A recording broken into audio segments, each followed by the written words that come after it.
A very good day to you. Welcome to Herman Manyora's YouTube channel. My name is Jadel Cabrera for a political conversation. This one a little bit less of political, but a conversation about what is happening in the country. The conversation of WorldCoin. I don't know if you've heard it. I don't know if you've seen that black sphere.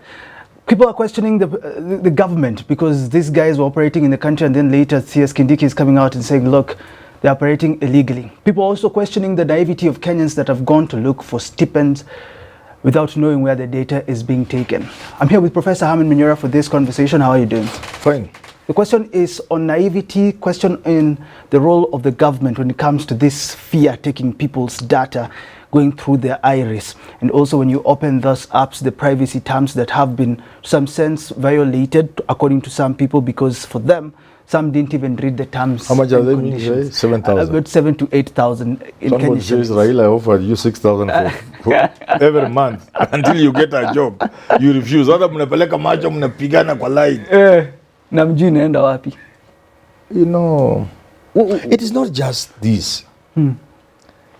Governments in Kenya have never belonged to Kenyans. And they never even belonged themselves. These are just client states. They are not, we are not independent. Because president of this country, they have never thought about the people of this country. If I was the president of this country, how would I allow my people to go and be slaves in the Middle East? You're going all the way there. People are going to be slaves. I saw some data from the government that in the past, I don't know how many, 185 Kenyans have died in the Middle East. A majority of them from Saudi, I think. I saw from government. I think it was yesterday. If you Google, you see it.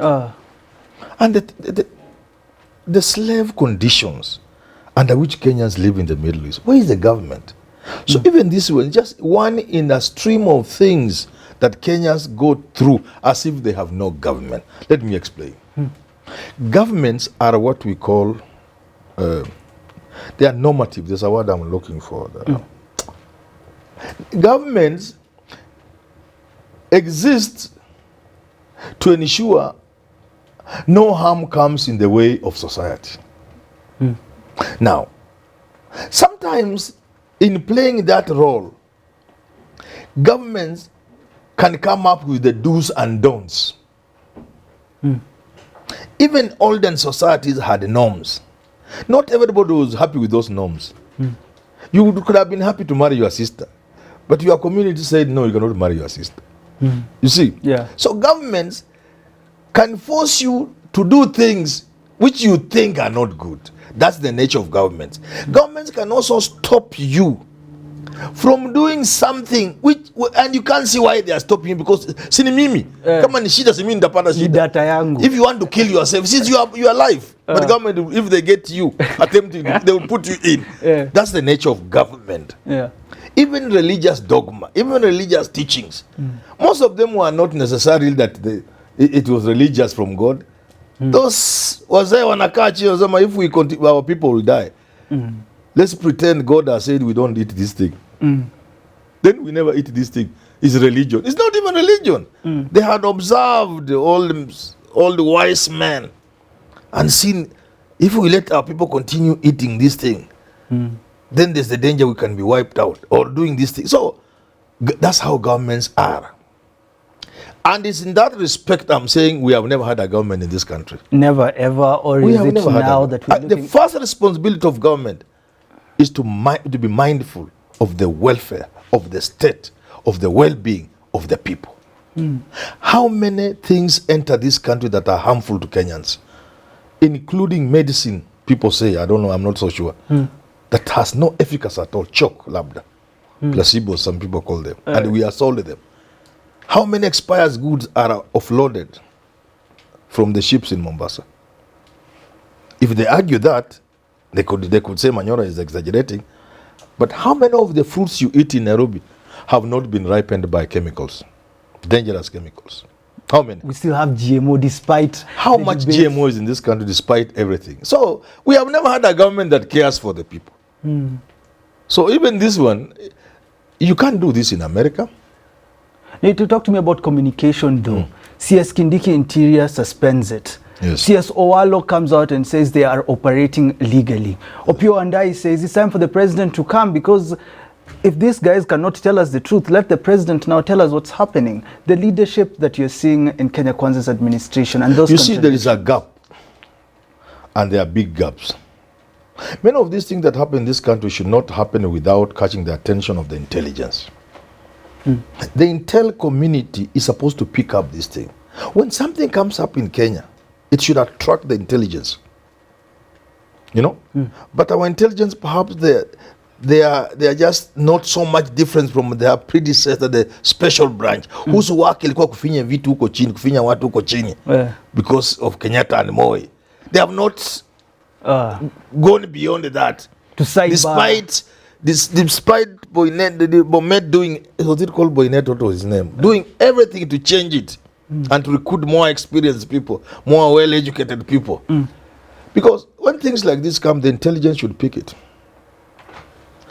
and pass it to the relevant government agencies and bodies and the ministries. So would you So it will be something a minister of security will find out from the counterpart in communication.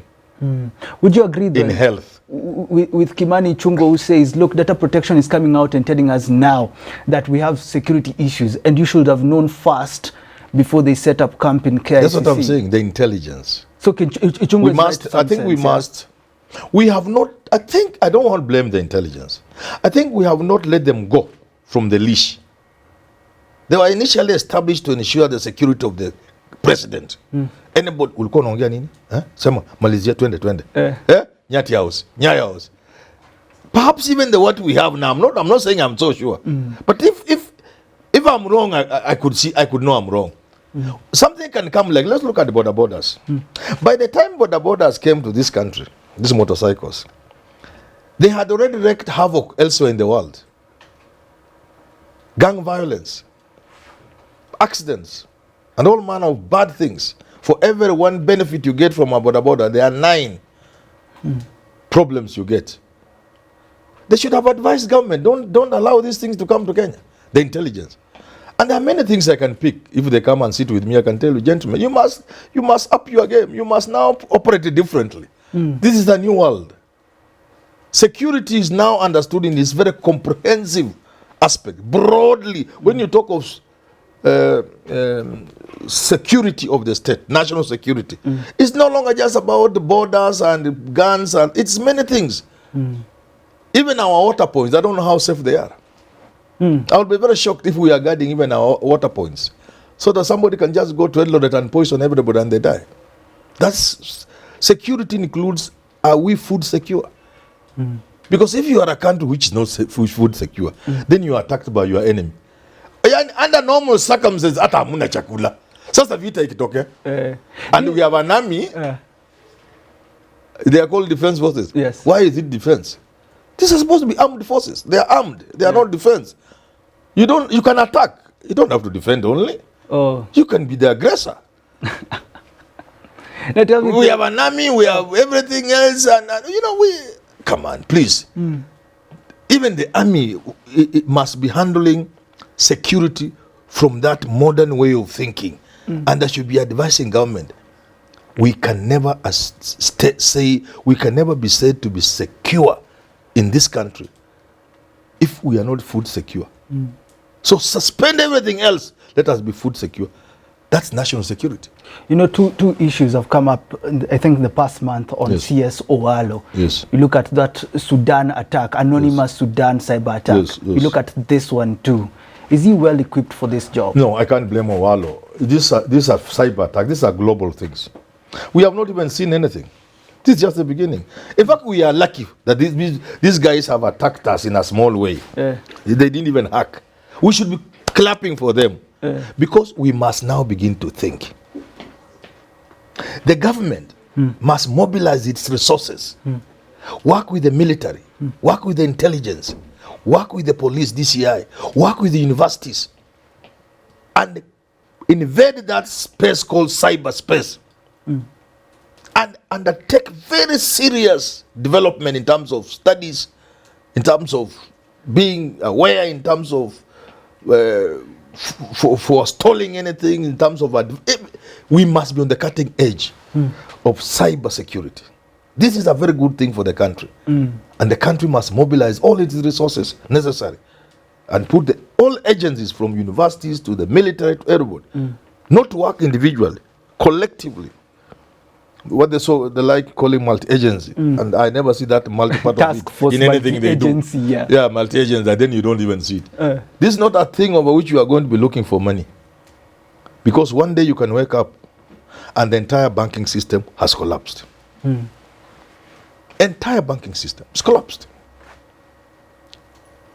and you cannot tell who had how much in their account. It's mumbled and jumbled. There's a girl from my village here. I don't know that it's true. They were able to put, I don't know, 2.1 or 21 billion. Is it how much? 2.1 2.1, I think. Billion, yes. And it's put in accounts. And she comes from my place. I don't know why she didn't put something on my account. I want to own her. Next time you are distributing 2 billion, put at least 100 million in my account. What does this tell you, though, about Kenyans? When you see something like WorldCoin coming and dominating, is it poverty level, lack of education? It is poverty, and it's a government that doesn't care for its people. It's a government that is preoccupied with other things other than what is good for society. It's a government that has not enabled the security organs to operate. You see? Yeah. So I'm advising government going forward. Let the National Intelligence Service move. Let them move.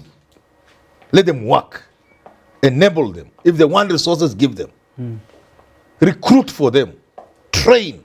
Let the DCI be a well-equipped agency. The way it is, we can hardly solve a crime, even a simple petty crime. Because if we were well equipped in terms of intelligence and investigations, some of these things that waste the court's time. Yeah. By the time the prosecutor moves to court, he will have just everything. The court will just jail you in 2 hours' time. True. Because everything is just there. No, and the court is just asked, at the press of this button, you confirm. At the press of this, you confirm. You confirm. Don't believe our documents. There it is. Access the information. If we are saying KRA, press your document, the information. If we are saying, and the court just okay, you guy, you'll go in for 18 years. Start your service today. It's all about begin reducing the years. Yeah. They should be proactive indeed. Yeah. So this WorldCoin thing is exposing us, our underbelly. It's exposing our underbelly. It is showing the kind of people we are, the kind of government we are that doesn't care about what is happening to the people. The people are vulnerable. You can't blame the people. They don't know what's happening. When somebody hears they are going to earn, I've given this example of a girl who used to clean my clothes. When she was told 27,000 shillings, I asked her, 27,000 take you to Saudi. She said, hey, Ananda Kugawa, I will be sending my mom 5,000. My dad, unfortunately, the dad died, may he rest in soul. 27,000. Because ni mtu hajaishika elfu yake moja labda vizuri. Hajashika elfu yake 10 hivi. Hesabu 1, 2, 3 up to 10. Akisikia anaenda kupata 35,000 shillings Saudia. You can't stop them. But you're telling He's among the people you can't advise. You know the people you can't advise? Yes. A man in love, a politician, you what? A girl headed to Saudi. Right now. That's how government comes in and says, I, as the President of the Republic of Kenya, shall not allow any of my subjects to go into slavery. You know, at a bigger level, at a higher level of thinking, we perpetuate the myth that an African is a useless person. Nobody respects an African, even in the 21st century. The moment you allow our people to go and become slaves, boys killing each other to give the eye, because some stupid boy has come from America or elsewhere. So, these are just monkeys. These are not human beings. That's how government comes in. Because they are not even working for the people of Kenya. Government is working for the African race. Yeah. Ndio watu wasidharau Afrika. You get it? But I can't blame those boys. We have not given them jobs. Yeah. Do they have jobs? Akisikia 7,000 anaanza calculate. Anapeleka macho. But you said wangechukua ya Raila, maybe things would have been different. Thank you so much for tuning in. 6,000 ya bure. Yes, thank you for tuning in to a conversation. I don't know if you took that thing. You tell me, let me know how much you've gotten so far from it. I know some people here who went and took it. Yeah. Maybe tutapata testimonial from Dave. Thank you so much for tuning in. Until we do talk again, have yourself a lovely rest of your day.